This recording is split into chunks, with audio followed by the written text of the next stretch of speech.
Bueno, hoy estamos a 4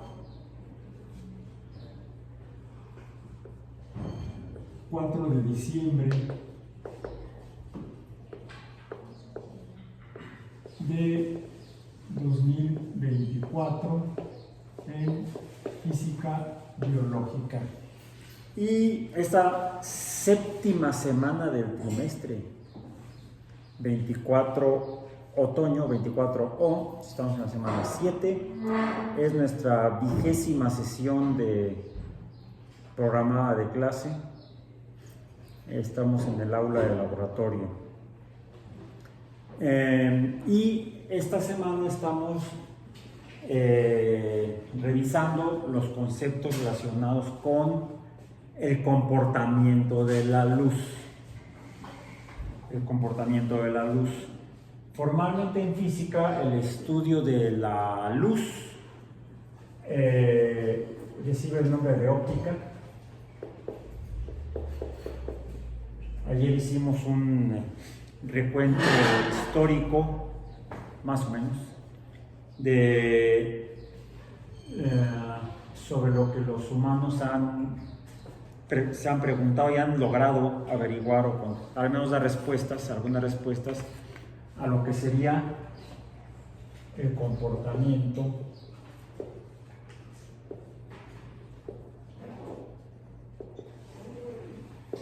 de la luz, que en términos biológicos se relaciona con la vista.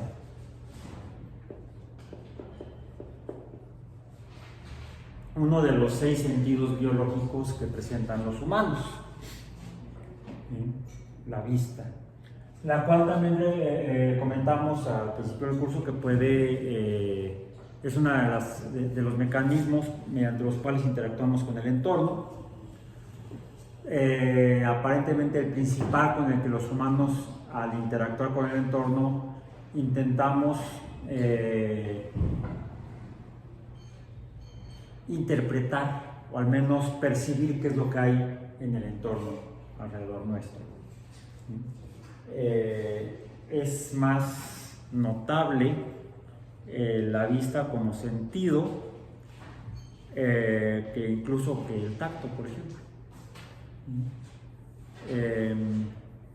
Parece que por cuestiones de evolución biológica somos los humanos altamente dependientes del sentido de la vista, el cual funciona con base en el comportamiento de la luz, es decir, la vista depende de la óptica, o incluso es descrita por la óptica dentro de la física.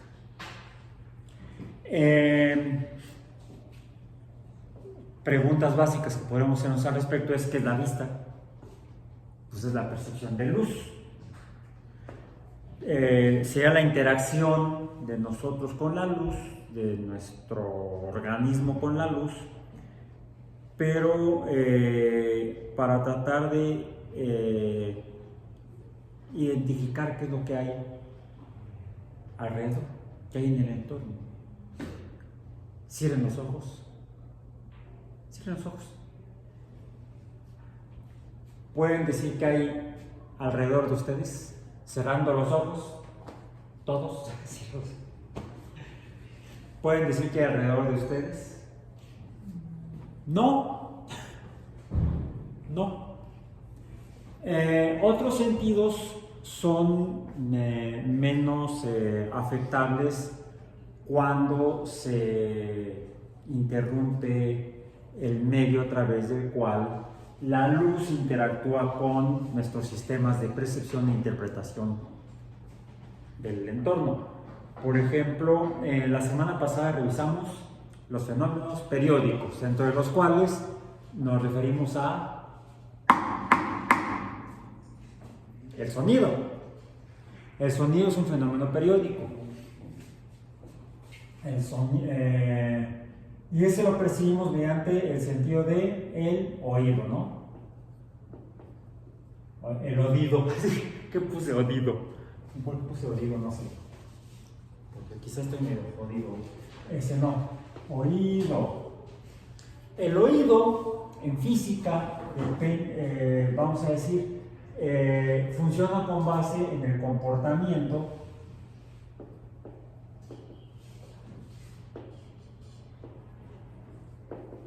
de el sonido. Vamos a ver los sonidos. ¿Y qué son los sonidos? ¿O qué es el sonido? El sonido es un fenómeno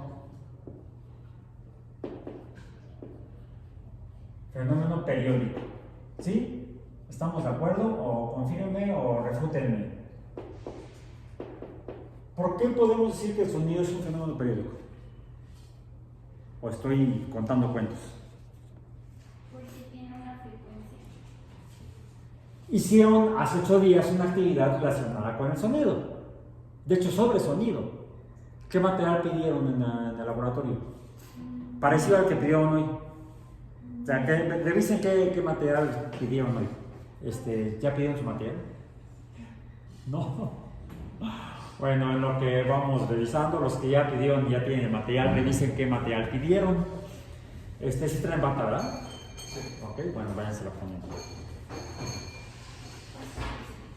Vasos de precipitados.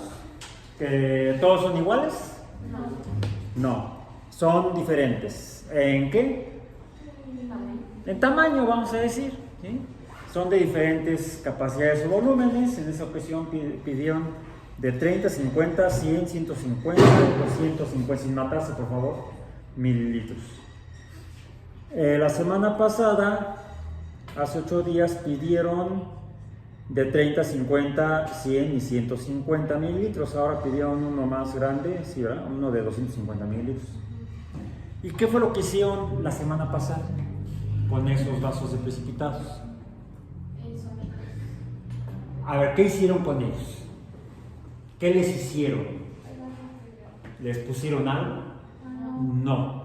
Los hicieron colisionar con los vasos una varilla de vidrio. ¿Y qué sucedió? Préstame un vaso, por favor. No traigo varilla de vidrio, pero traigo no traigo varilla de vidrio, pero traigo la varilla apuntadora. Esta es a la antigüita. ¿Y por qué la antigüita? Porque ahora usamos esto. No, no, Y cuando se le muere la pila, no hay problema, lo usas de este lado. Y toda la tecnología pasada sigue funcionando sin baterías. Entonces, voy a tomar uno de los vasos que tomaste. Lo voy a poner aquí sobre la mesa. Y lo voy a colisionar la varilla esta con el vaso.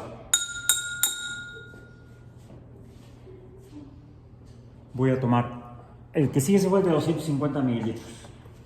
Ahora voy a tomar el de 150 mililitros.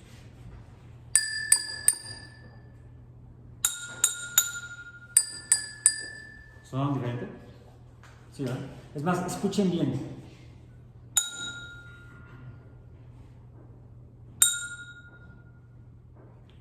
¿Es constante lo que percibimos? ¿Sí? ¿Seguros? A ver, vamos a ver. Vamos a ver, no, vamos a escuchar. Vamos a oír. No vamos a ver.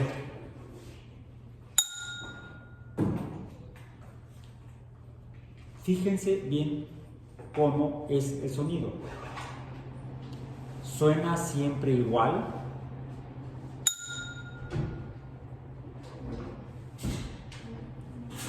¿Por qué no suena siempre igual? ¿Por qué dices que no siempre suena igual?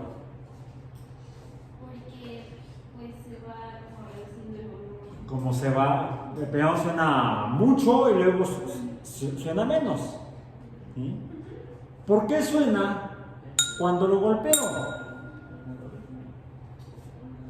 Porque el vidrio que lo conforma empieza, en cuanto lo golpeo, empieza a oscilar como un péndulo. Y como todo péndulo, ¿qué termina sucediendo? regresa a su estado de reposo. Un péndulo inicialmente es un hilo con una masa colgante. Si no se le perturba, está en equilibrio, cayendo por gravedad. Si se le perturba, entonces empieza a oscilar, porque hay una masa, se le aplica una perturbación o fuerza, cambia su estado de reposo a estado de movimiento y está sujeto a la acción de que sigue cayendo. La perturbación horizontal que le hice desaparece después de que la aplico. La que sigue actuando es la perturbación causada por la gravedad.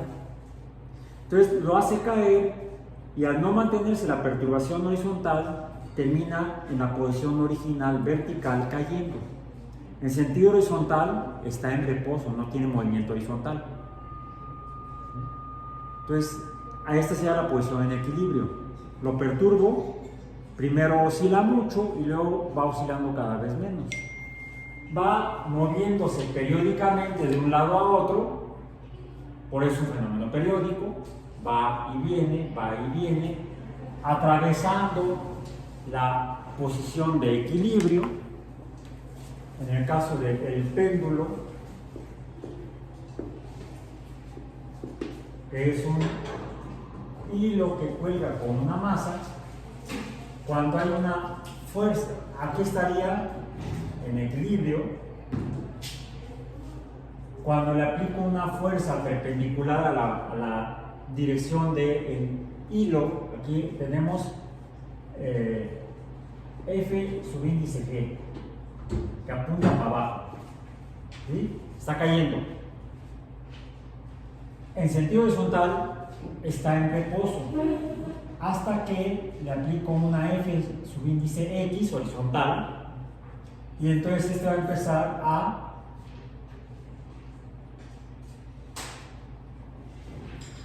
oscilar de manera transversal porque atraviesa la línea punto de equilibrio. Estaría formando entonces ¿qué fenómenos periódicos? Estaría produciendo ondas transversales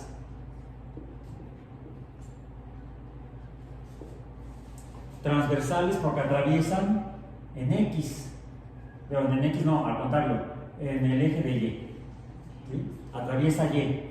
X es el horizontal, Y es el vertical. Aquí tendríamos Y. X es transversal. F subíndice G es una fuerza en Y que apunta hacia abajo. Entonces, al estar oscilando de esta manera, está haciendo ondas transversales el péndulo. ¿Sí? ¿Cómo es el vaso? Pues es una especie de cilindro. Cuando lo percuto o lo colisiono, puede hacerlo así suavemente,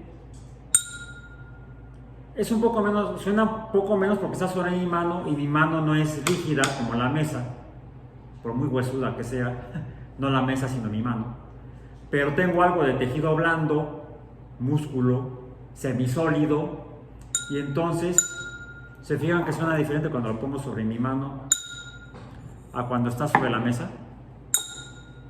Hay una pequeña diferencia, porque cuando lo percuto empieza a oscilar como un péndulo invertido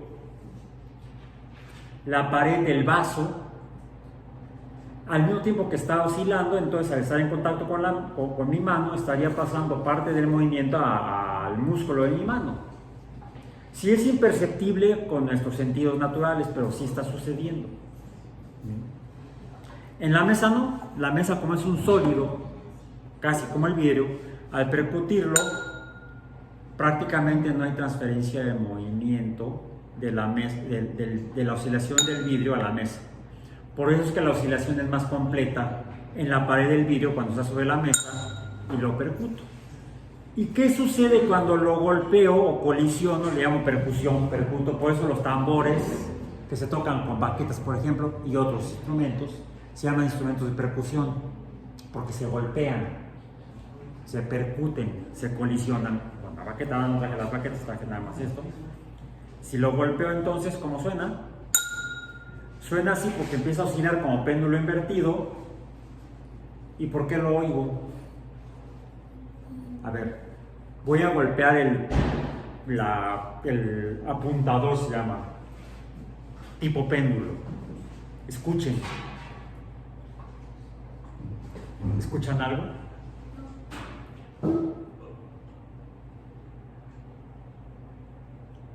Porque aunque está provocando algún efecto en el entorno, por la forma cilíndrica delgada que tiene este apuntador, prácticamente no perturba el gas o los gases que están alrededor, el aire. Aunque lo estoy golpeando, interactúa con el aire y mueve un poco del aire que está alrededor. ¿Qué pasa con el vaso? El vaso tiene mayor superficie y cuando lo golpeo, el vidrio empieza a oscilar y el vidrio al oscilar empuja el aire que está alrededor, los gases, el aire que está alrededor lo empieza a empujar. Y entonces lo que estoy escuchando es el aire perturbado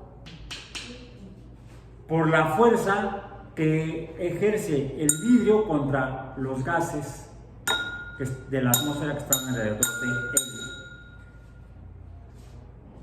Y esos gases empiezan a moverse hasta que llega a ustedes y por eso lo llegan a escuchar. Además, cuando lo golpeo empieza a oscilar, primero mucho y cada vez menos, hasta que regresa al estado de equilibrio. En cada oscilación invertida del vidrio está empujando aire a un lado, aire al otro, aire a un lado, aire al otro, pero cada vez como se oscila menos, el desplazamiento de las paredes es menor, empieza a empujar menos aire y es por eso que el sonido disminuye. ¿Qué es el sonido entonces?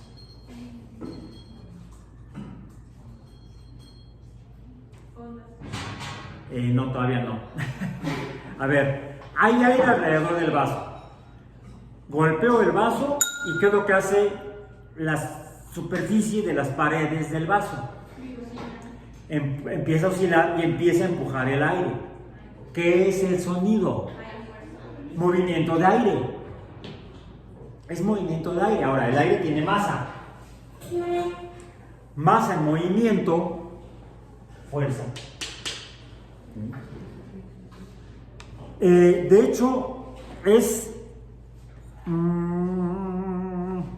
voy a usar el vaso más pequeño. Bueno, no el más pequeño, el de 50 mililitros. Y lo voy a golpear. Oh, problema. Es que este es diferente. Lo estoy viendo que es diferente. Aquí tengo 4 vasos de los que te dieron. 250, 150, 100, 50. Ah, no, sí funcionó. A ver, va de nuevo.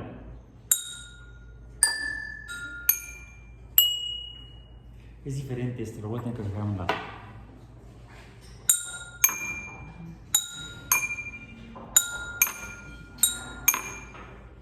El vaso más pequeño no solamente suena de una forma diferente, más agudo, sino que su vibración dura menos. El aire que le está llegando es menos. ¿Por qué? La superficie del vaso pequeño es menor que la superficie del vaso grande. El vaso grande empuja más aire, el vaso pequeño empuja menos aire. Por eso no solamente el vaso grande les llega a un tono más grave, vamos a decir, de sonido, y el vaso pequeño les llega un tono más agudo, sino que les llega más sonido, más aire en movimiento con el vaso grande que con el vaso pequeño golpeado igual. Menos aire en movimiento. Al ser menos aire está moviendo menos el vaso está moviendo menos superficie, tiene menor superficie, está empujando menos aire. Fuerza sobre superficie, bueno, no, la cantidad no es superficie. La superficie es el objeto. ¿La cantidad cuál es? El área. El área. Tiene menos superficie, tiene menos área, empuja menos aire. Fuerza entre área, fuerza sobre área, ¿qué cantidad es? Ya no se ve, lo voy a poner acá. Presión. ¿Qué es el sonido?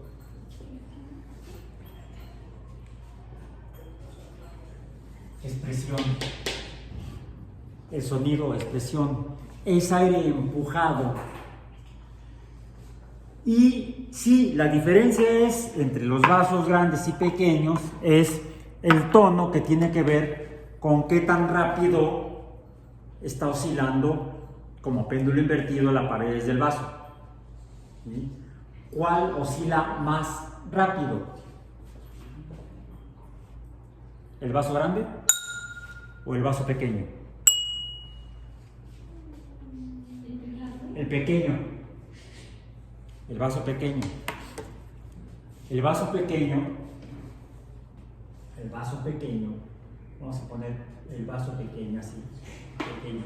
El vaso grande lo voy a poner así. Este oscila o se ondula.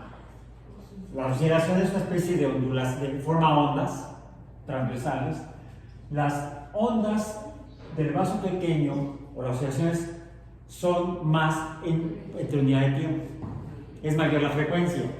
Aquí la frecuencia es mayor. Frecuencia. Ni, esto es B de volumen, de vaso y de volumen. Y esto es nu de frecuencia. ¿Cómo es la frecuencia en el caso del vaso grande? Si el sonido es grave, ¿cómo es la frecuencia? Comparada con el vaso pequeño. La frecuencia es más pequeña. La frecuencia es inversamente proporcional al tamaño de la oscilación o de la onda. También la oscilación de la onda, el tamaño, también le podemos medir como periodo, o lo largo, donde empieza y donde termina la onda, y a eso también le llamamos longitud de la onda. ¿Sí? Entonces, el tamaño de la onda es inversamente proporcional a la frecuencia. Quiere decir, si el tamaño de la onda de la oscilación es grande porque el vaso es grande, la frecuencia será pequeña y el tono será, en el caso del sonido, será grave. En el caso del sonido, si el tamaño de la oscilación de la onda es pequeño, quiere decir que está moviéndose muchas veces en unidad de tiempo, la frecuencia es mayor. Y el tono, ¿cómo se oye? Agudo. Bien. Por cierto, si algo se mueve, vamos a decir, rápido, mucho, veloz,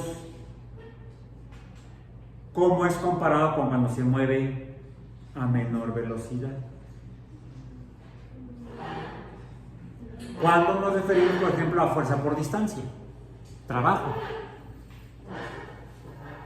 Si se mueve más, quiere decir que hay mayor fuerza. Si se mueve menos, quiere decir que hay menos fuerza. Y el trabajo es proporcional a la fuerza. ¿El trabajo qué es? Recordemos. Por eso las unidades son joules. Trabajo se define a fuerza por distancia, pero ¿qué me está diciendo el trabajo? ¿Qué de lo que está funcionando? Dijimos que es la capacidad de toda fuerza de por sí trabajo. ¿Alguien tiene que ponerme palabra? ¿Cuál fue? Como estaba yo hablando, energía. Energía. La frecuencia, a ver, el trabajo es la capacidad que tiene una fuerza para realizar, digo al revés, la energía es la capacidad de una fuerza que tiene para realizar trabajo. Si está una fuerza produciendo mucho trabajo, entonces es una fuerza que manifiesta mucha energía.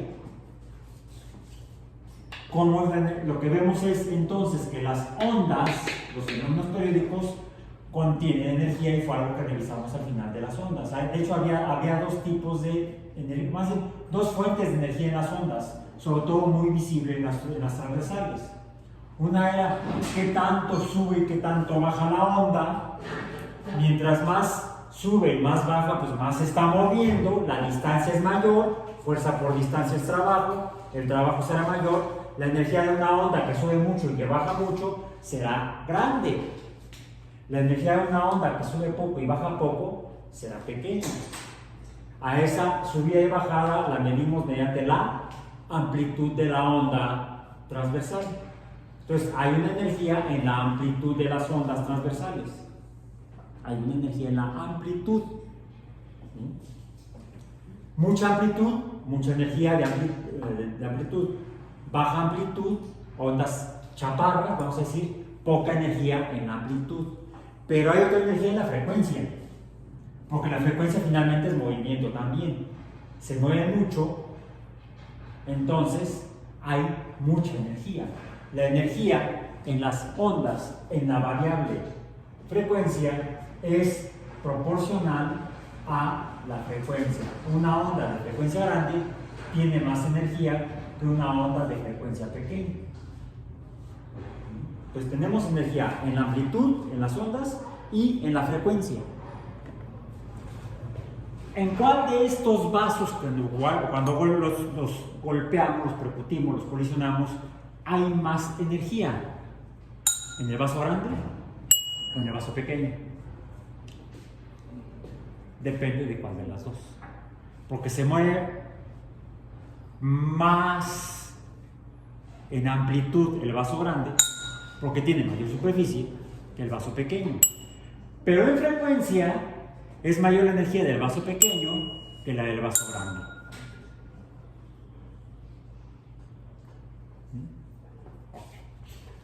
Esto, profesor, pues que vamos a ver óptica.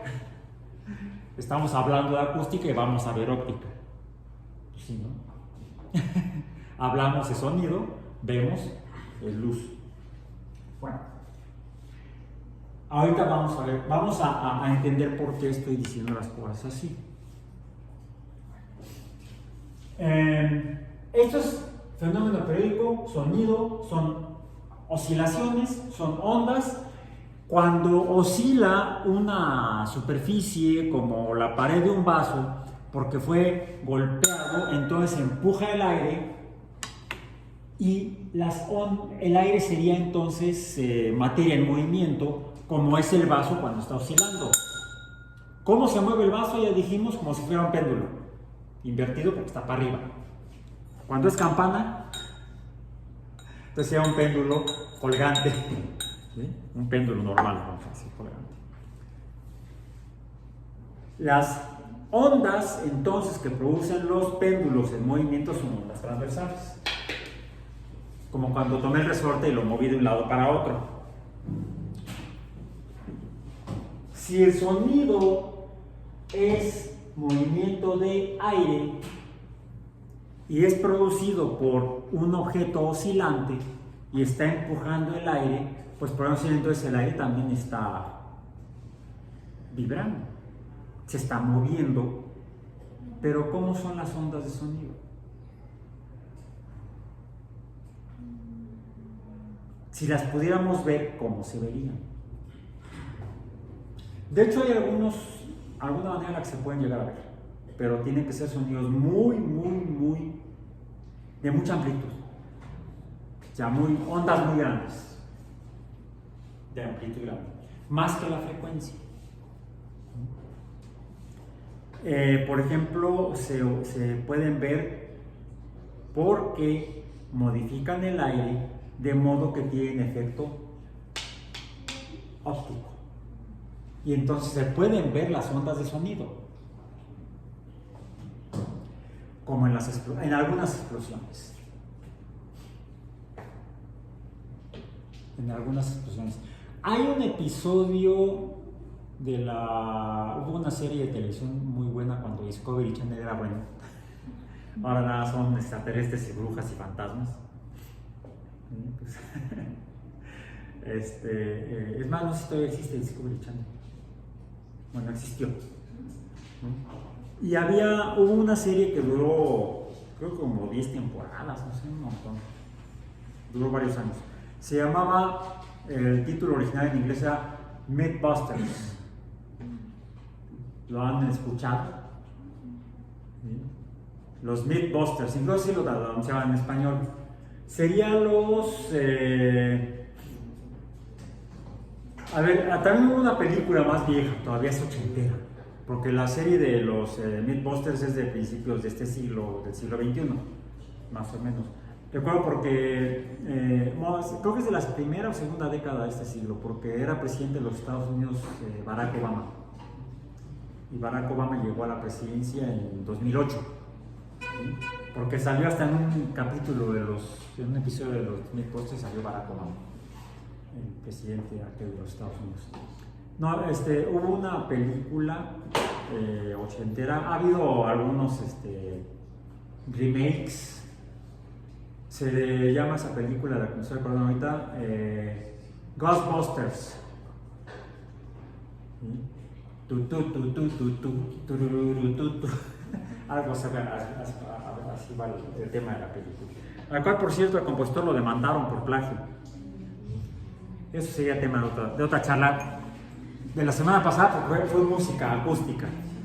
Le demandaron por plagio al compositor del tema de los Ghostbusters. ¿Cómo se tradujo al español Ghostbusters en México? Cazafantasmas. ¿Cómo podríamos traducir Mythbusters? De hecho, ocasionalmente también lo mencionaba así en español. Cazadores de mitos. Cazadores de mitos sería el título en español de la serie de Discovery Channel. Bueno, hay un episodio en Mythbusters o Cazadores de mitos en el cual están bien locos, sí, en vivo los dos protagonistas principales. Adam y Jamie se llamaban los dos protagonistas. Los que explotaban cosas. Sí, explotaban cosas. Están bien locos. Les encantaba hacer capítulos donde hacían explosiones. Hay uno muy bueno para este tema, que es en el que hacen explotar un camión de esos que hacen cemento, una revolvedora de cemento. Hacen explotar una revolvedora de cemento, un camión. En un lugar especial donde ya pueden hacer explosiones, está el camión ahí en medio, se ve, desde muy lejos ponen la cámara y cuando explota el camión se oye la explosión y se ven las ondas de sonido. Se ven las ondas de sonido. Búsquenlo, está en YouTube, lo pueden encontrar, por ejemplo, en YouTube y lo encuentran en internet. Búsquenlo para que vean claramente cómo sí se pueden ver ondas de sonido. ¿Por qué se pueden ver las ondas de sonido? En el aire. También se producen sonidos en el agua o en los sólidos. ¿Sí? En los semisólidos o en los semilíquidos también se producen ondas de sonido y producen movimiento de la materia sólida, líquida, gaseosa o semisólida o semilíquida. ¿Bien? En el caso de las explosiones, las ondas de sonido se pueden ver por el tipo de onda que es el sonido. El sonido, aunque luego lo dibujamos o se representa y aparece así hasta en los libros de física, mal hecho por los autores de esos libros o los ilustradores de esos libros, lo dibujan como ondas transversales. Y el sonido no es un fenómeno periódico transversal. No son ondas transversales. Al menos no el sonido en su transmisión, la propagación del sonido en gases. Y parece que en líquidos también y en algunos sólidos también. No son ondas transversales. Si no son transversales, entonces ¿cómo son?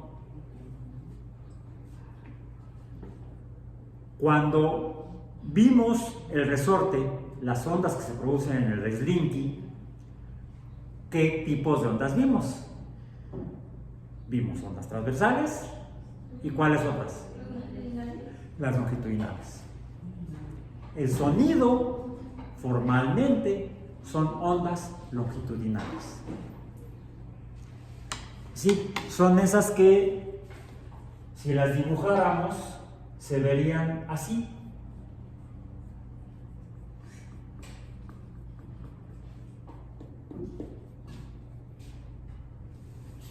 ¿Okay? Aquí hay más separación entre, vamos a llamarle frente de onda y frente de onda, un poquito de aire y otro poquito de aire, que cuando percuto o golpeo el vaso, las paredes del vaso empiezan a oscilar. Ya no es un péndulo, no es un hilo, es una pared que empieza a oscilar. ¿Han visto en algún sismo cómo se mueven las paredes? Más o menos. Así se mueven las paredes del vaso. Y entonces empujan el aire. ¿Qué sucede cuando empujan el aire? Lo comprimen. Revisamos previamente, cuando vimos los estados de la materia, que los gases son comprensibles, sí se pueden entender, y también son compresibles. Son comprensibles, los podemos comprender, y son compresibles, los podemos comprimir. Es decir, sin cambiar la cantidad de materia de gas, podemos reducir el volumen que ocupa. Y es lo que ocurre cuando cualquier material sólido es perturbado y está en contacto con gases, los empuja, los comprime, pero estos tienden a regresar a su estado de equilibrio, al espacio que deben ocupar, y entonces se expanden. ¿Y qué sucede cuando se expanden? Pues se empujan al aire de punto, provocándole una compresión, y es así como se va propagando el sonido en ondas longitudinales. Ahora, estos serían un slinky como modelo de las ondas longitudinales o las ondas sonoras. Pero vivimos en un universo tridimensional, al menos los humanos. No sé los terraplanistas, no, más bien los terraplanistas no son conspiradores, ¿verdad? Conspiranoicos, no, me refiero a los habitantes de Terra plana, que sería como un mundo de dos dimensiones, de veras, donde todos los seres y lo que existe, los objetos son planos, tienen largo, ancho, pero no tienen alto, son totalmente planos. Nosotros vivimos en tres dimensiones, entonces las ondas sonoras, ¿cómo son? Si bien son ondas longitudinales,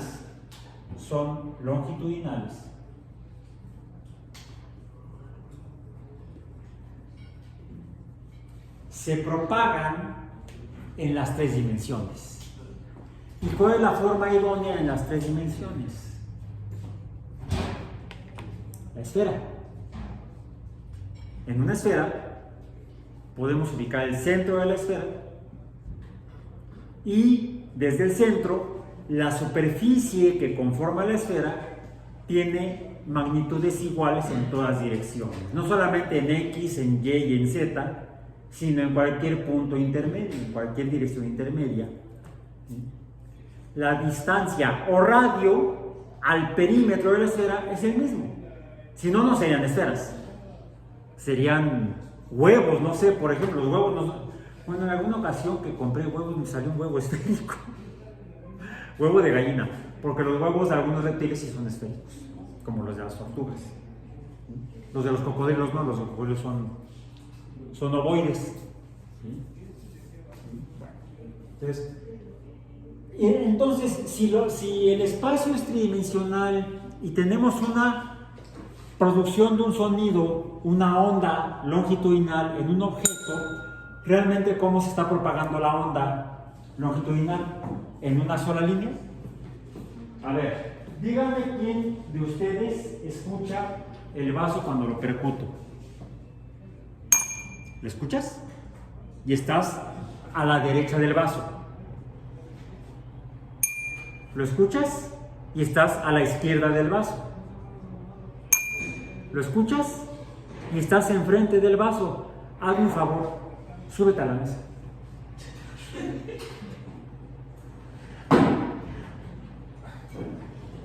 Cuidado con la lámpara.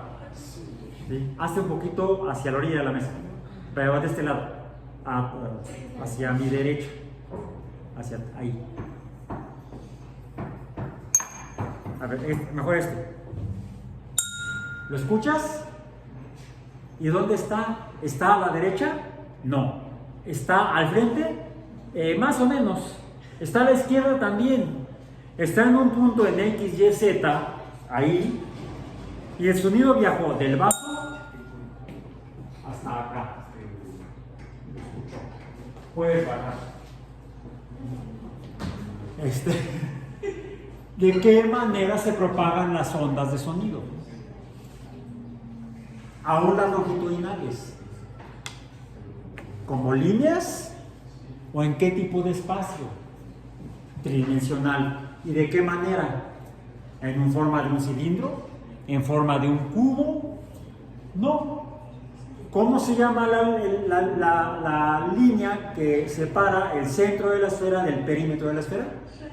Radio. ¿De qué manera se propagan las ondas longitudinales acústicas? Si es en forma si es a través de un radio, en forma,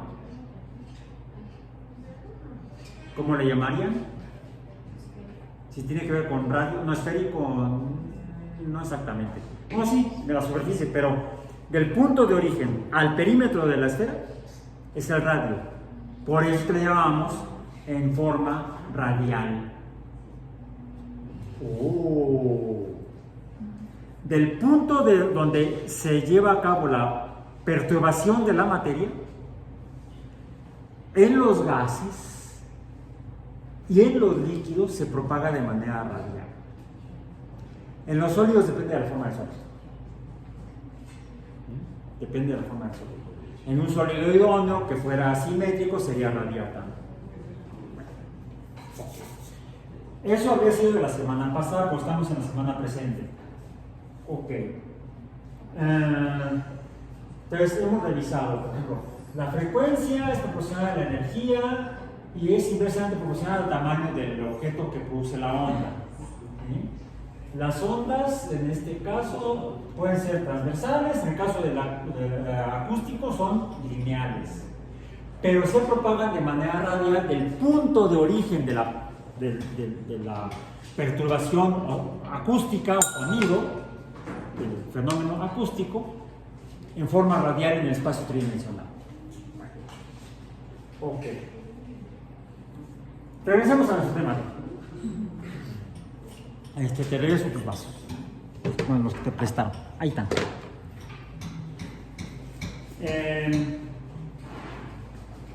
Voy a sacar el encendedor. La luz es un algo que se produce en algunos materiales. Es más, lo puedo producir aquí así.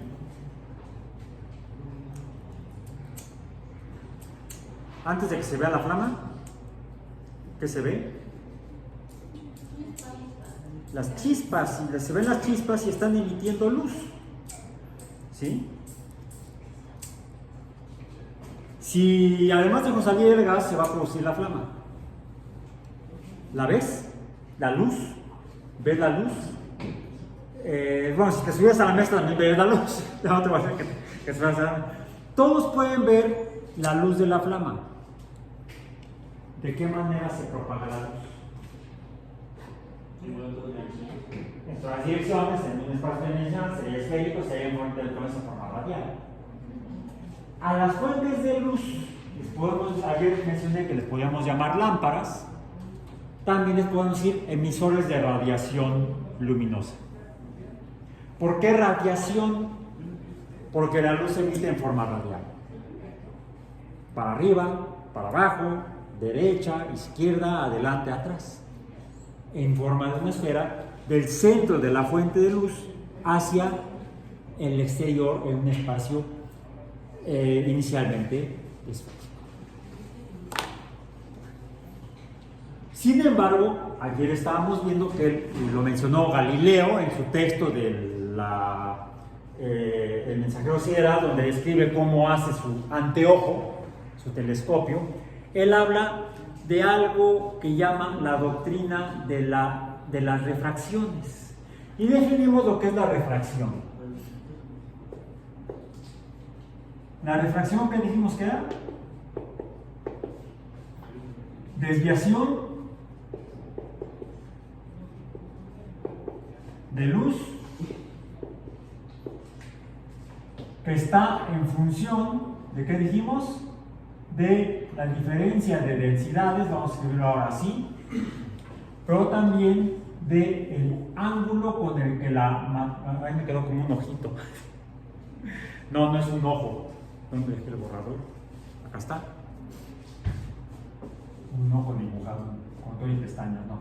A ver, es así, línea recta, curva. Eso es un ángulo. Del ángulo con el que la luz llega de un medio de una densidad a otro medio de otra densidad. Tengo aquí la Guadalupita, la lupita que está acá ayer, que está, la puse ahorita en un soporte, y tengo aquí mi celular, el cual le voy a activar la lámpara para poder ver la luz que sale de la fuente, que es la lámpara. ¿Sí? Sale del celular, aquí está, le puse incluso este tubo, que a su vez también tiene lentes. Es un lente, de hecho es un lente para teléfono celular tipo, le dicen telefoto, pero me permite que la luz que normalmente sale de sus celulares, ¿cómo sale la luz en el celular? A ver rápidamente, los que tengan celular con lámpara, saquen la prendanda e iluminen hacia el pizarrón. ¿Y cómo se ve? A ver, vente para acá. Y vamos a ver cómo se ve ¿La pueden ver en el pizarrón? Normalmente se propaga como si fuera casi en forma radial, pero a partir de un punto, como en un cono. El ángulo es muy grande. ¿Cómo está saliendo en el celular? Casi como si fuera de un tubo. Eso es porque efectivamente le puse ese tubo, pero además tiene lentes. Lentes que modifican. A ver, vente para acá. Haz pasar tu lamparita a través del... Oh, ¿y ahora qué pasó? Pásate de este lado para que no tapes a la cámara. No pueden... Aléjalo. Se ve como si fuera... La luz sale del celular, se propaga en forma casi, prácticamente radial. La que llega al vidrio de la lupa se desvía dependiente de los ángulos de las paredes de la lupa y la densidad del vidrio de la lupa, porque esta es una lupa de vidrio. De hecho, lo que está sucediendo es que la luz pasa por la orilla del círculo, del perímetro del círculo de la lupa. ¿Y qué sucede? Aléjalo más. ¡Pum! ¿Qué pasó? Se juntó la dirección, vamos a decir, del perímetro, salió de un cono invertido, donde la punta del cono está aquí y la base del cono está en la lupa. Si lo acercas, ¿qué sucede? Se modifica porque la dirección que tiene cada poco de luz que llega a la lupa llega en ángulos diferentes y entonces se desvía en ángulos diferentes. Entonces aquí estamos viendo el efecto debido al ángulo más que a la densidad. Para la densidad tendríamos que verlo en diferentes medios. ¿Sí? Puedes regresar antes de que dejes este lugar. Ahora pásalo por el otro lente, el que era de mis anteojos. ¿Y cómo se ve? ¿Qué está pasando? En el caso del lente de la lupa, que en el caso de la lupa, en la lupa tenemos esta curvatura, tenemos un lente biconvexo tenemos la luz pasa de lado hacia un punto donde se junta toda la luz. A eso le llamamos, llegan todos juntos, convergen en un punto toda la luz sobre el pizarrón. Los lentes biconvexos provocan convergencia de la luz. Se le llama lentes convergentes. ¿Bien? ¿Qué sucede le voy a poner aquí en el anteojo? ¿Bien? Que tiene dos curvaturas. Una es cóncava y la otra es convexa. Es en particular. ¿Y qué es lo que provoca? Este sería cóncavo, convexo. ¿Qué está sucediendo? A ver, aquí se ve el soporte. El soporte es opaco, no permite el paso de la luz. La luz se queda en el soporte. Y aquí, si hay luz, no hay sombra. Bueno, no es tan intensa la sombra. Quiere decir que está llegando algo de la luz a través del lente cóncavo convexo. Pero el resto de la luz, ¿hacia dónde se está yendo? Acá está. Acá y acá. Está saliéndose, llega de la lámpara al lente y se desvía hacia afuera, hacia el perímetro del lente. Regresa a tu lugar, gracias. Y a esto, ¿qué es lo que está pasando con cada poco de luz? Se están separando. ¿Cómo le llamamos o cómo se le dice a las cosas cuando se separan, cuando se van cada uno por su lado? Es más, también se usa ese concepto en evolución. Hablamos de evolución convergente cuando diferentes organismos ocupan el mismo ambiente y entonces sus órganos son parecidos, como las aletas de los tiburones y las aletas de los delfines. Es más, la forma del tiburón y la forma de los tiburones y la forma de los delfines son parecidas, porque viven en el mismo medio y ambos son depredadores carnívoros. Sin embargo, tienen un origen diferente.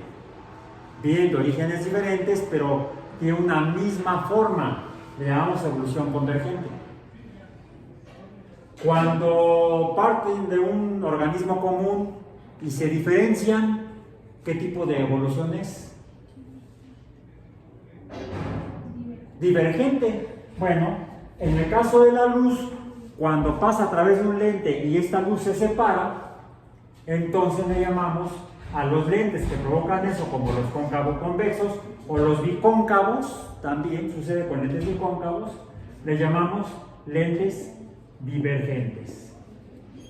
Y al fenómeno se llama divergencia, a la desviación de la luz.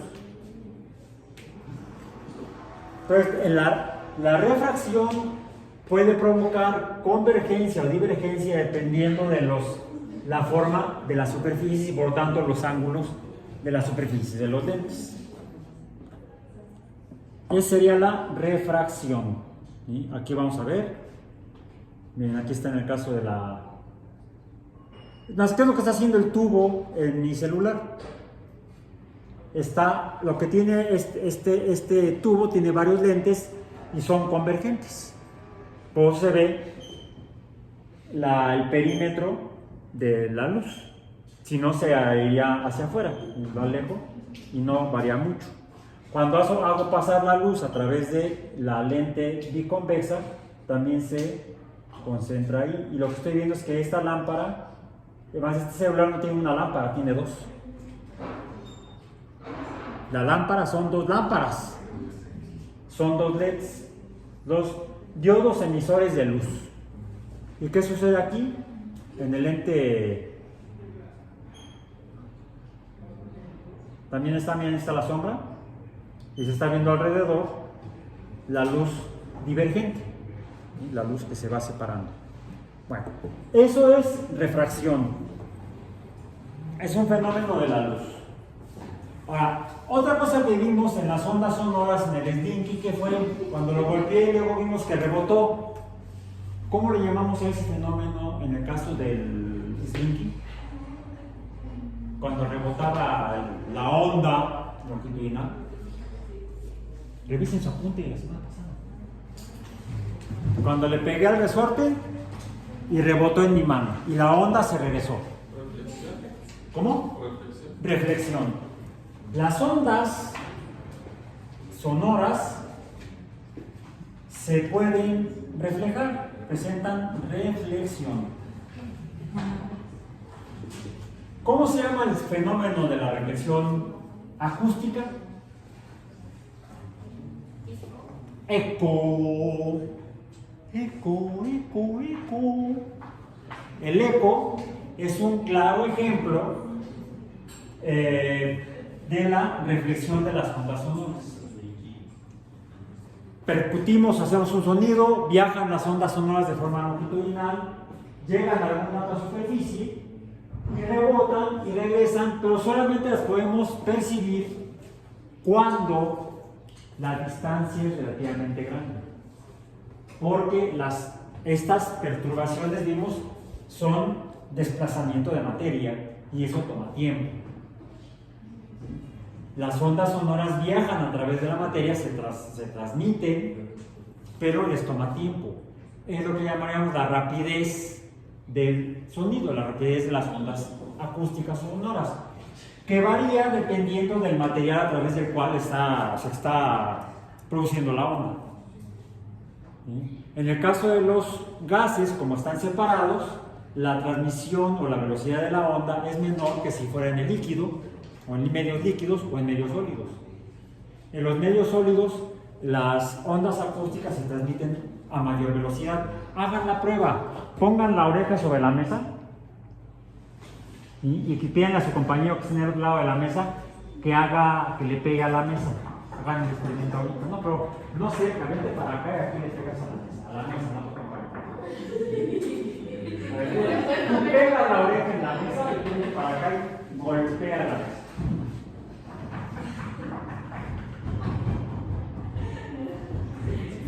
Es la forma cuando está uno en el campo y se topa uno con las vías del ferrocarril, puede uno saber si el ferrocarril viene o está cerca o no.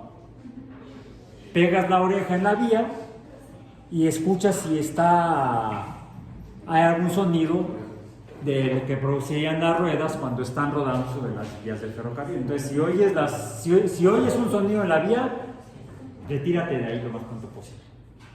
¿Sí? Porque las ondas sonoras viajan más rápido en los sólidos que en los líquidos, que en los gases, porque la materia en los sólidos está más junta. Entonces, al perturbar un poco de materia, se perturba más rápido la materia que está junto, que en el caso de los gases.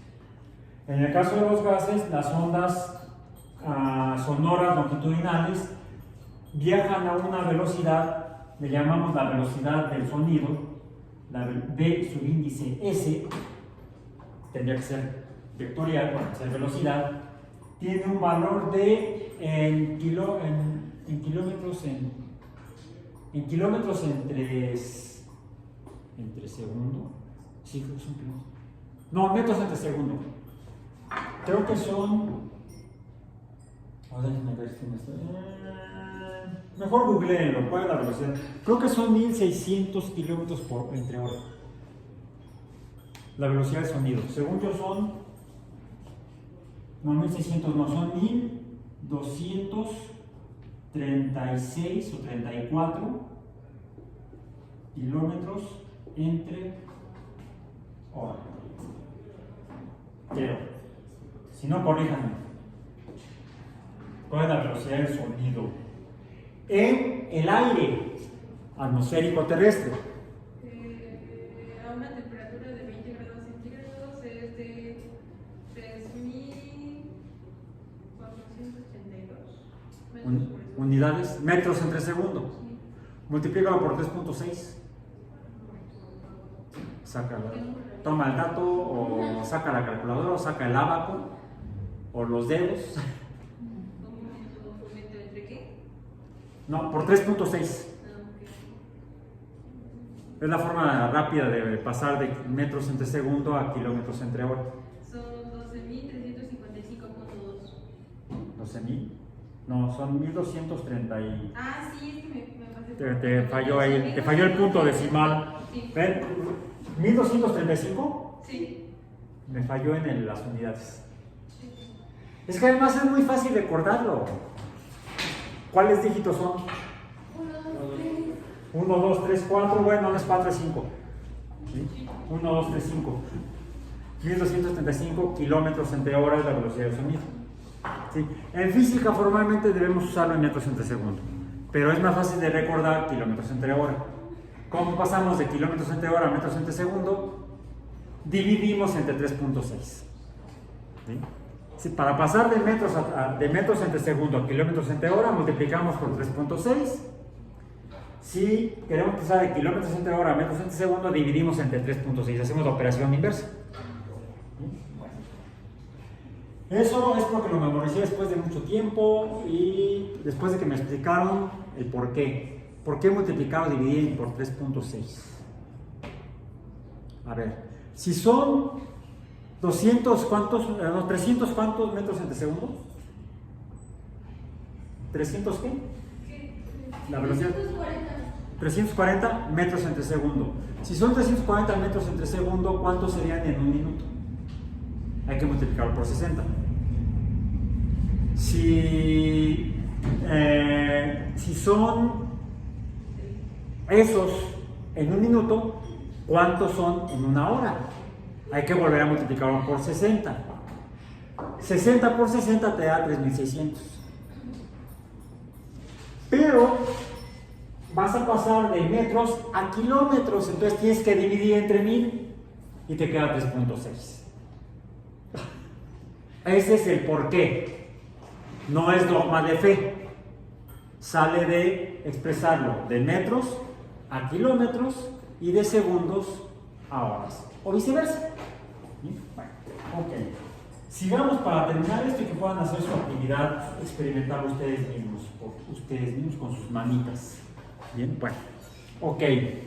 Entonces, la reflexión es, el eco es una evidencia de que las ondas acústicas se reflejan. ¿Cómo lo vamos a percibir? Necesitamos que estén a una distancia grande el objeto con el cual las ondas acústicas colisionarían, chocarían, se reflejarían para que regresen a nosotros, y depende del ángulo y de la forma del material que donde va a rebotar. Si la pared es plana, si estamos frente a un muro plano que está ya a unos 50 metros, ya se nota, ¿eh? A unos 50 metros, quizá un poco menos, no tanto como 50 metros, sino unos 40 metros. Si ustedes producen un sonido, por ejemplo, consigan un martillo y le golpeen el piso, y hay buscan una pared que esté lejos de ustedes, de preferencia que no haya policía cerca, mucha gente cerca. Si golpean algo, una madera con un martillo, van a oír el golpe del martillo sobre la madera, y segundos después, quizá 1 o 2 segundos después, dependiendo de la distancia, van a escuchar el sonido que ustedes produjeron regresando después de haber colisionado con una pared. Toda la pared tendría que ser sólida y plana. Si la pared no es sólida, por ejemplo, alguien le puso una cortina, o le pusieron ahí, se está poniendo de moda poner paredes vegetales, una enredadera o plantas, tampoco no se va a producir el eco. ¿Sí? Porque cuando lleguen las ondas de sonido, ¿qué va a pasar con ellas? Si hay una cortina o hay plantas, pues la cantidad de movimiento del aire se va a distribuir entre la materia, sea la tela o sean las plantas y la tierrita que haya, y entonces se va a propagar por ahí el sonido y no va a regresar. Necesitamos que sea una pared sólida y lisa y plana. También, ¿saben dónde pueden escuchar el eco? Vayan a alguna parroquia antigua, algún templo, alguna iglesia antigua, de preferencia que la hayan convertido en museo, o quizás no, quizás sigan usándolo en práctica, y Procuren que no esté el párroco ahí ni haya feligreses, porque entonces a lo mejor los van a correr.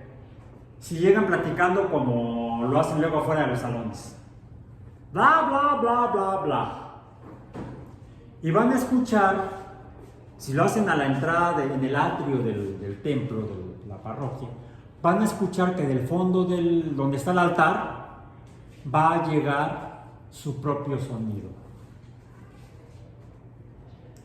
En las parroquias antiguas, en los templos antiguos, donde los párrocos, los sacerdotes hacían las ceremonias religiosas, donde oficiaban la misa, pues ahí hacían toda la ceremonia, leían las lecturas y aventaban los sermones. Y no había micrófonos ni bocinas, porque eso se inventaron hasta el siglo XIX. Y sin embargo la gente escuchaba la misa. En latín si quieren, pero escuchaban la misa, porque las misas en el idioma nativo son de 1960 para acá. Antes, cuando hicieron sus templos, no había micrófonos y era en latín. ¿Por qué no era necesario usar micrófonos? ¿Se han fijado cómo son las paredes?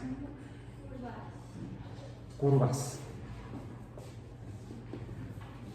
Cóncavas hacia donde está la gente, curvas. ¿Por qué entonces? Y además la misa se daba al revés. El párroco o el sacerdote le hablaba a la pared. No, así era la ceremonia. ¿Sí? Ahora que es de frente a la feligresía, es desde 1960. Antes era viendo al altar y la gente escuchaba al sacerdote oficiando la misa. ¿Por qué? Porque su voz se reflejaba en la pared cóncava y entonces viajaba y se concentraba. La pared operaba como un lente cóncavo y entonces cóncavo, pero no pasaba el sonido a través de la pared.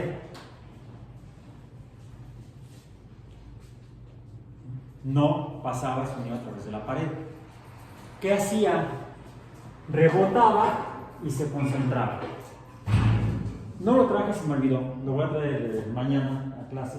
Pero ayer traje, ahora sí traje, no traje lo que debía haber traído, traje lo mismo de ayer. Traje el espejo. Ayer les mostré un espejo plano, donde vimos el fenómeno de reflexión de la luz. La luz también se refleja, presenta reflexión. Si las ondas acústicas se reflejan y definimos el reflejo como un rebote, la luz que se refleja en el espejo, ¿qué es? Un rebote de luz. La reflexión es una desviación, ayer lo mencionamos así creo, desviación por rebote. Y mostramos de qué depende o está en función de qué el rebote. ¿De qué dijimos? Por cierto, más aquí me falta un ángulo en el caso de la refracción. Son dos ángulos. ¿Cuáles son esos dos ángulos? El ángulo con el que llega la luz al lente, ¿cómo le llamamos? El ángulo con el que llega, el ángulo de llegada. Es el ángulo de incidencia y el ángulo de refracción. Vamos a poner pero aquí es R de refracción. En el caso de la reflexión, ¿de qué depende? Depende del ángulo de incidencia. De eso va a depender el ángulo de reflexión. Pero también depende de la reflectividad. Sí, vamos a ponerle el albedo. El albedo. Albedo. El albedo es que tan blanco es. Refleja más la luz una superficie blanca. Aquí traje no blanco, es amarillo. Debe haber una playa negra. Que una superficie negra. ¿Cuál refleja más luz? ¿Mi playera blanca o la mochila negra? La blanca. Esto es, esta propiedad de la capacidad de reflejar la luz blanca es el albedo. Entonces la reflexión depende de la reflectividad o albedo de la superficie y del ángulo de incidencia. ¿Bien? ¿Y qué es la reflexión? Es un rebote. Un rebote.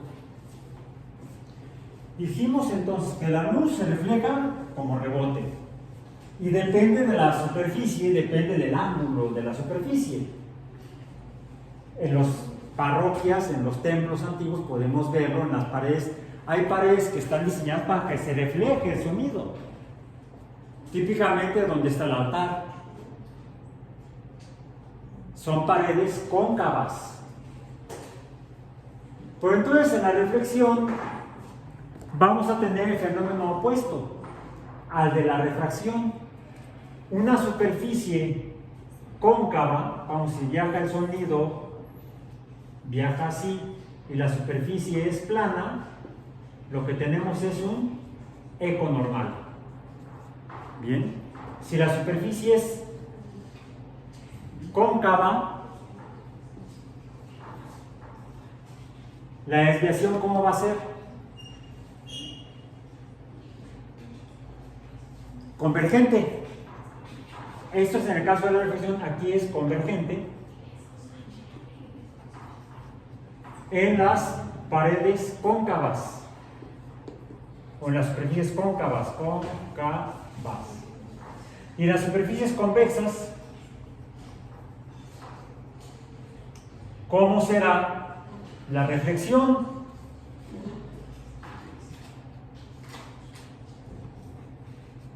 ¿Cómo va a ser la reflexión en las superficies convexas? Si en las paredes cóncavas la reflexión es convergente, en las convexas va a ser divergente.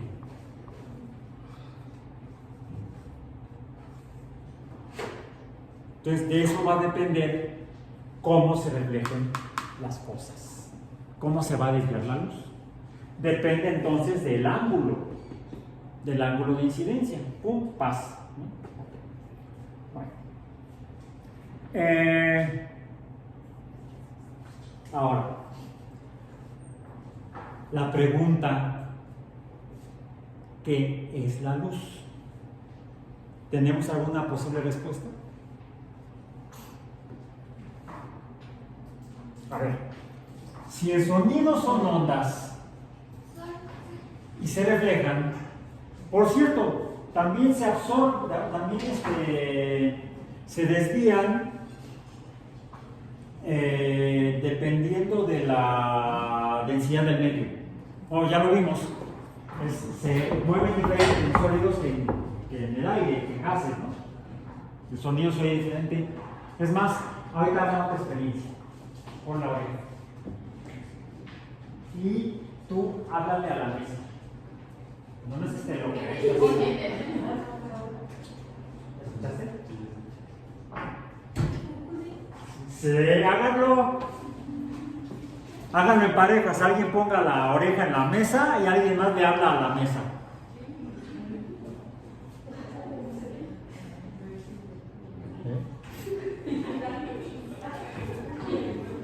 La propagación de las ondas es diferente en diferentes medios de diferente densidad.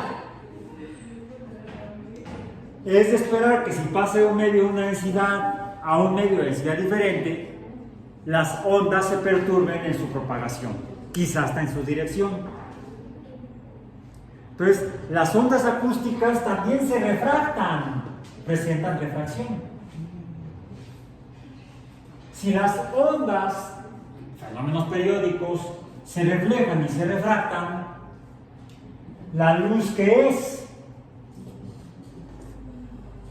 un fenómeno de tipo ondulatorio, o al menos tiene características o propiedades ondulatorias, tiene propiedades de ondas. Se refleja y se refracta. También ayer les mencioné que, por ejemplo, acá está,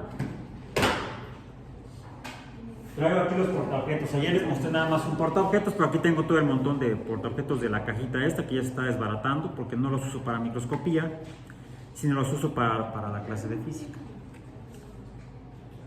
¿Qué pasa si tomo un portaobjetos y le hago pasar la luz al portaobjetos? ¿Hay diferencia? Bueno, un poco porque está sucio, está todo polvoso. Pero apenas se nota la diferencia, ¿no? Ahora, puede reflejar la luz. Déjenme ver. Ahí está, ¿sí? Reflexión. Y de hecho también se desvía hacia el otro lado, ¿sí? Se desvía por refracción. Déjenme hacerlo por acá. También, miren, ahí está. ¿Ven aquí? Bueno, ahí está mi pierna. Por acá va a salir. No, por así salió hace rato. Se ve un poco hacia la derecha, un poco de la luz. No reflejada, sino refractada. Ahí está. Está a la derecha del círculo. ¿Sí me alcanzan a ver un poco? Se ve, nada más tengo dos manos. ¿Sí? A la derecha del círculo se ve una pequeña rayita por aquí, ¿sí? De luz que está saliendo del portaobjetos porque se está refractando. Pasa a través del vidrio y se desvía hacia la derecha de ustedes. ¿Sí?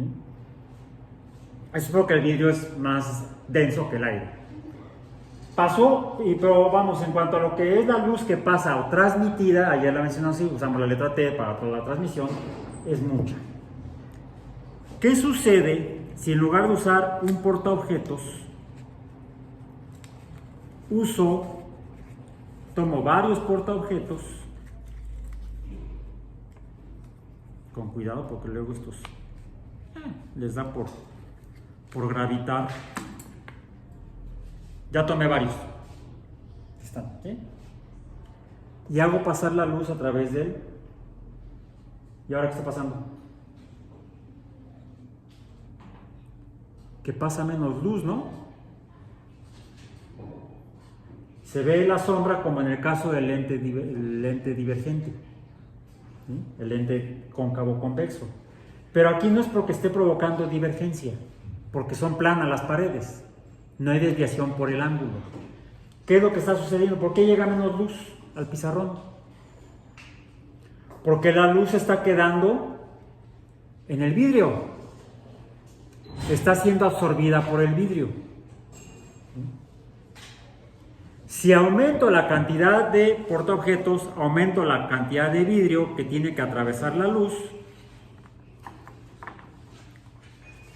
¿Y qué sucede? Ahí ya prácticamente opera como si fuera un cuerpo opaco, un material opaco. Al aumentar la cantidad de materia a través de la cual tendría que pasar la luz, pasa menos luz.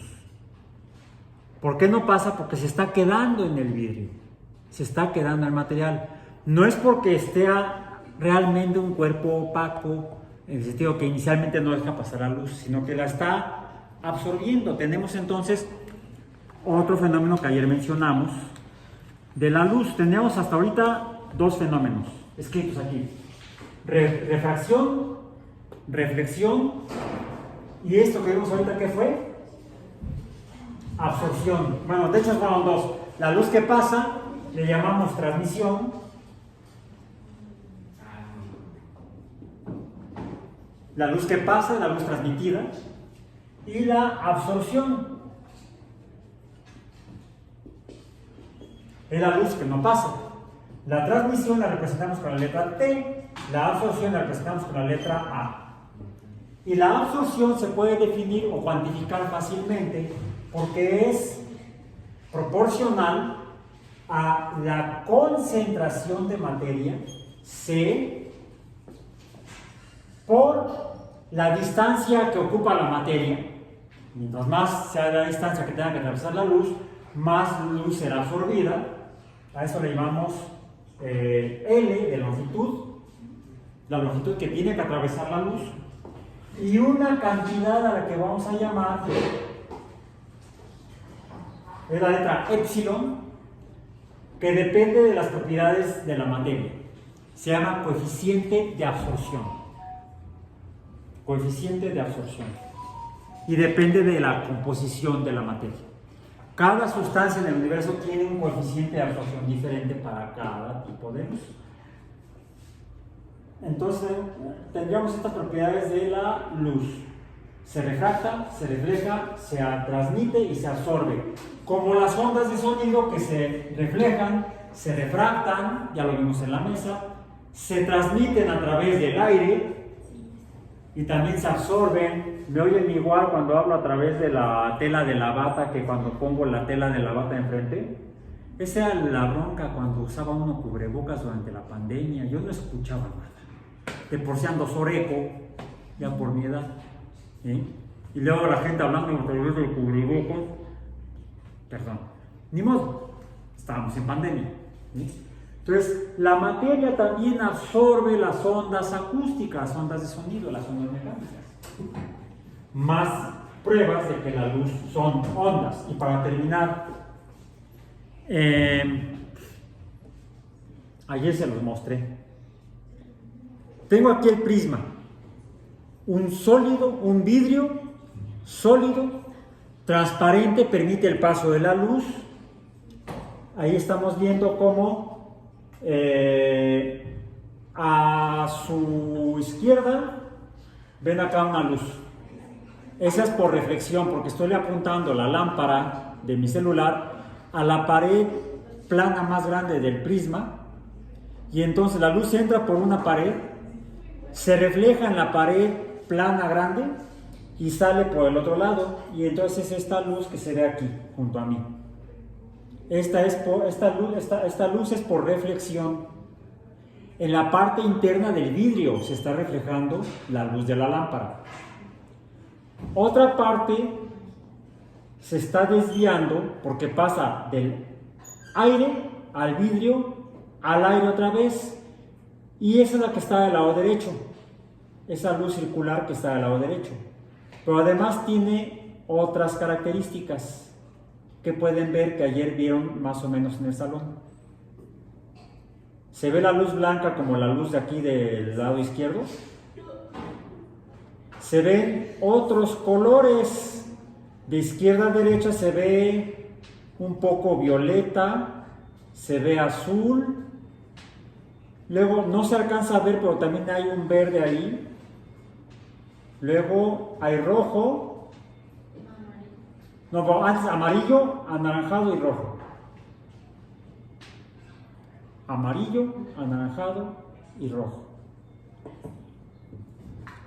Eso que estamos viendo es producto de que la luz pasa del aire de una densidad al vidrio de mayor densidad y luego al aire de menor densidad. ¿Cómo se llama ese fenómeno? Refracción. La refracción, en el caso de la luz, provoca la refracción de la luz blanca, provoca que se separen de la luz blanca, como saliendo de ella, 6 colores de luz diferentes. Ojo, mencionamos ayer en la historia, terminamos hablando de Isaac Newton, que en 1704 publicó su libro Óptica, con el mismo título que el de Alhazen, de 1700, fue en el 700 años antes. Alhazen estudió lo mismo que Newton 700 años después. Por eso muchos dicen que esto que es son formas, geometría. La óptica geometría o la geometría de la luz la definió Newton. No. Bueno, sí, pero no. La empezó a plantear de manera formal Alhazen en el siglo XI, y en el siglo XVIII Newton finalmente lo escribió en su libro Optics, en el cual escribió experimentos que hizo incluso durante los 30 años previos. al menos. ¿Sí? Quizás desde 1670 y tantos, o quizá antes, desde 1660, ya él empezó a estudiar el comportamiento de la luz. Lo que habían estudiado antes los otros matemáticos y filósofos naturales como Alhazen, Galileo, etcétera, que mencionamos ayer. Y él fue aparentemente o el primero que lo escribió, o el primero que se dio cuenta cabalmente de que de la luz blanca, cuando se refracta, salen colores de luz diferente. Y los escribió en su libro Optics, donde dijo que eran 7.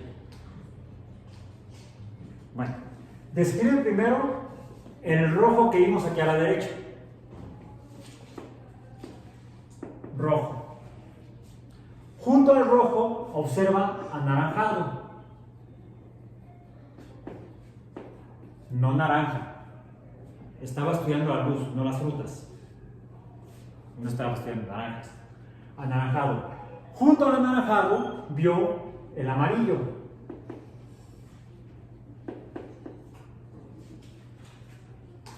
Junto al amarillo vio luz verde.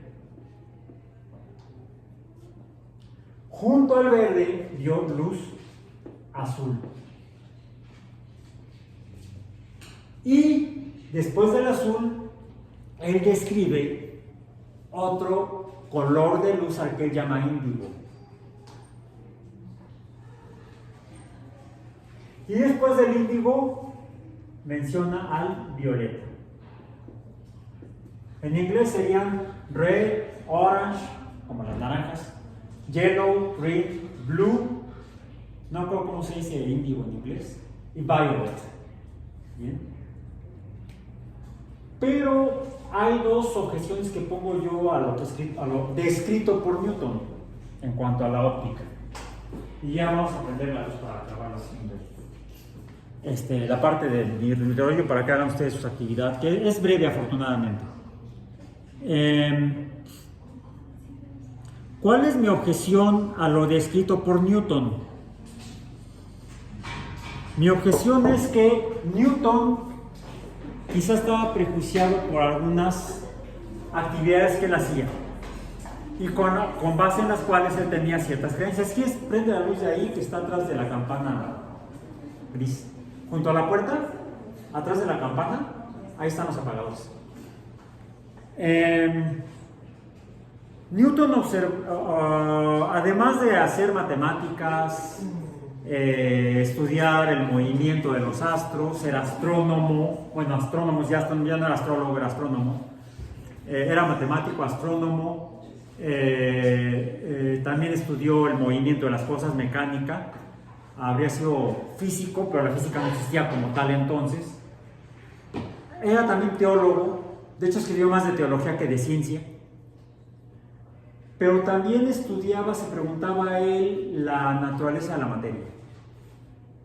Siglo XVIII, XVII y XVIII, 1643 nació, 1665 ya está trabajando en la Universidad de Cambridge, ya está graduado, 1686-87 publica los principios matemáticos, y sin embargo la química como tal no existía entonces. Robert Dalton publica la nueva filosofía química, se llama la obra Nueva Filosofía Química, en 1808. Newton ya estaba frito, ya estaba ahí en la abadía de Westminster, creo que es donde está, ahí sepultado. Entonces Newton estudiaba el comportamiento de la materia, pero no con base en la química, porque la química no existía en el siglo XVIII ni en el siglo XVII. Entonces, ¿qué es lo que estudiaba él? Si no era química, ¿qué habrá sido? Lo tengo aquí en la punta de la lengua. Entonces usaban la lengua para ver propiedades de algunas sustancias. Entonces, quién sabe qué se metían, ¿no? Parece que algunos alquimistas podrían haberse envenenado a sí mismos al estudiar, voy a estudiar, ¿qué es esto? Arsénico, ¿no? Hasta ahí llegó el alquimista. Les llamamos todavía hoy en día pruebas organolépticas. Entonces Newton era alquimista. Y la alquimia era una disciplina en parte científica, en parte filosófica, en parte mística. Y se apelaba, así como en la astrología, se apelaba a algunos aspectos espirituales, mágicos, místicos, como por ejemplo el significado de la cábala. ¿Sí? Y se habla, por ejemplo, la matemática se usa para la cábala. Es más, Newton hizo numerología. Fue una de las herramientas que usó para estudiar los textos bíblicos. Estuvo buscando claves secretas o mensajes secretos de Dios a través de aplicar modelos matemáticos a los textos bíblicos. El problema es en la Biblia, ¿en qué idioma? En inglés de la época de Newton, en español, o en griego, o en latín, no sé. Yo no he estudiado eso. No me he metido tanto a los chismes de la vida de Newton. Pero sí al hecho de que él, como alquimista, muy seguramente manejaba conceptos típicos de la alquimia, como pueden ser los números cabalísticos. Un número cabalístico es el 7. Los 7 días de la semana. Las 7 estrellas de la constelación del Gran Cucharón, por ejemplo. Los 7 chakras. Ya, pensamiento mágico. Y es por eso que quizá Newton describe 7 colores en la luz que sale de la luz blanca después de que pasa por el prisma.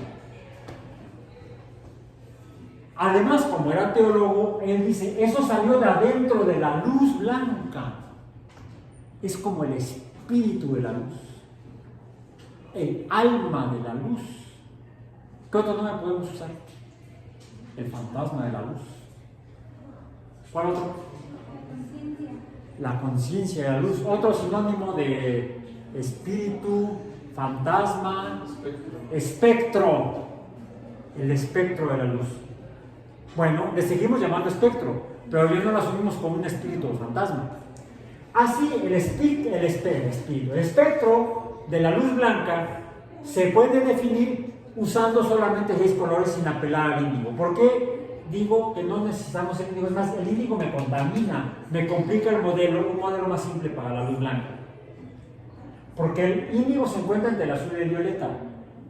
¿Se han fijado que hay un color entre el verde y el azul? ¿Cuál? ¿Cómo fuerte? El aqua, el verde aqua o azul aqua o el aquamarina le llaman. ¿Es verde o azul? Y así nos podemos ir. Entre el verde y el amarillo está el amarillo limón. ¿De qué color son los limones? Depende de la variedad del limón y depende del estado de madurez del fruto. Hay algunos que son medio amarillentos, otros son muy verdes, otros están entre azul y buenas noches, ¿no? Entre amarillo y verde. Entre el anaranjado y el amarillo también hay una, como el color de las naranjas no son anaranjadas. A veces uno se encuentra naranjas medio amarillentas. ¿Y cómo son las mandarinas? Entre rojo y anaranjado. No son rojas, no son anaranjadas. Entonces, el color es un fenómeno muy peculiar. Y si queremos hacer un modelo más sencillo, más simplificado, como lo hicimos con la materia, sólido, líquido, gas, sabemos que están los estados intermedios. Bueno, podemos hacer lo mismo con los colores de la luz blanca. Y nos quedamos con 6. Además, uno que estudió dibujo y pintura tiene el prejuicio de la formación artística en las artes gráficas de dibujo y pintura, donde uno maneja 6 colores. 3 básicos, 3 secundarios, 3 primarios, 3 secundarios. Que además son complementarios. Rojo, amarillo y azul son los primarios en dibujo y pintura, anaranjado, verde y violeta son los secundarios. E incluso no necesitamos los 6 colores para hacer luz blanca. ¿Cómo funcionan las pantallas a colores de sus dispositivos o de la televisión, de las cámaras a color? No, solamente usan 3. Usan 3 lámparas de colores diferentes. Usan rojo, verde, en inglés es green, y azul es blue. Y con el código RGB producimos todas las variantes de colores, los 6 básicos, 3 primarios, 3 secundarios, y todos los intermedios. Si quitamos porque si además, si ponemos el índigo, deberíamos meter el aqua, deberíamos meter el limón, de los limones, de las mandarinas, de las naranjas. Y entonces terminamos con un modelo muy complejo.